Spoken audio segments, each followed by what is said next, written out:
What's up, you guys? Matt with Texas Edge Home Inspections. Today, I'm on another new construction property. This property is probably not quite ready for inspection, honestly, but the builder said it was okay for me to come out and do the inspection. The buyer asked me to come out and do the inspection. In my opinion, this house should have been further along before we got to this point, but that doesn't mean we're not going to bring any value to the table here. So let me just take you around and show you some of the things that I found today on this inspection. Hey guys, as I stated, I am here early, and I know that, but I can't really make the determination of what is going to get done, like what is on their list to do. If it's not done, I just have to notate it and I have to let the client know. So all the windows in the house, it looks like none of them have been sealed on the inside, really, or the outside, but let me show you what's going on the inside of the windows here. I'm gonna turn the camera around. All right, so as you can see, and this is the case for a lot of these windows here, this just needs to be sealed and caulked. This is going on pretty much every one of the windows. It leads me to believe that since we have so much finished painting and everything, we just haven't quite gotten to this yet. But nonetheless, like I say, we found that today, so we're gonna add that in the report. Okay, so the first thing you might notice is daylight coming through the door. Now, that's because we do not have weather stripping installed yet. And you know, at this stage of the build, it's not really a surprise. Oftentimes they still have finished painting to do, so they don't install that weather stripping just yet, as is the case on every exterior door on this property. But we still put that in the report because we want to make sure that it does get notated and does get done. But the next thing I want to talk to you about is this deadbolt. This shouldn't be the case. Now, whenever I lock the door, this doesn't fully engage. It doesn't go fully horizontal. You can see whenever it's fully horizontal whenever the lock is fully engaged. But whenever I close the door, it doesn't exactly go in all the way. And that's because they just haven't come through here and drilled this out properly so that deadbolt can fully engage and this door can properly lock. Okay, so we were talking about the windows and sealants around them, and like I said, that's one thing. Maybe it wasn't finished, we don't know. But I opened and closed every window in this house, and every one of them seemed to be okay, aside from this one in the kitchen. Now, look what happens when I try to open this one. I'm gonna try to do this one-handed. Let's see.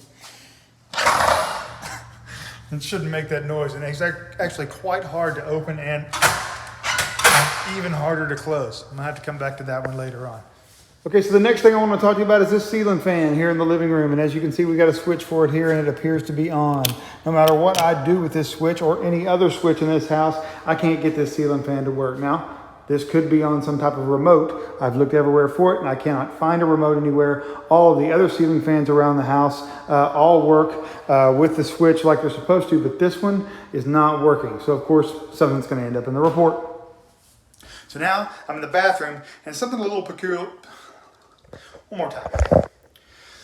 Okay, so moving on, I'm in the upstairs hall bathroom. Something a little weird going on. Now, as you can see, we have space enough for 2 sinks, but we only have 1. But we have cabinetry down here, and usually these would be drawers. But in this case, they did not install drawers. They just installed faces that they would have if there was a sink in place. I'm not exactly sure what happened. Maybe it's supposed to be like that, but normally whenever there's not a sink here, there would be drawers here for storage. So I don't know if maybe the wrong cabinet got installed. Not up to me, but I noticed it today, so we're gonna let the buyer know just in case that's something that's actually wrong. They can bring it up to the builder and get it fixed. All right, let's move on.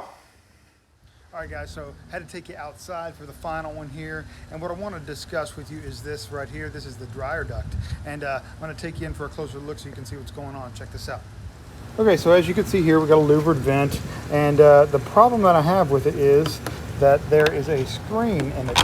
Now, they put these here just in case these are used for, say, bathroom vents or something like that. But in the case of the dryer duct, this screen becomes a fire hazard. It can collect lint, which can get all clogged up here, and of course that gets very hot and lint is very flammable.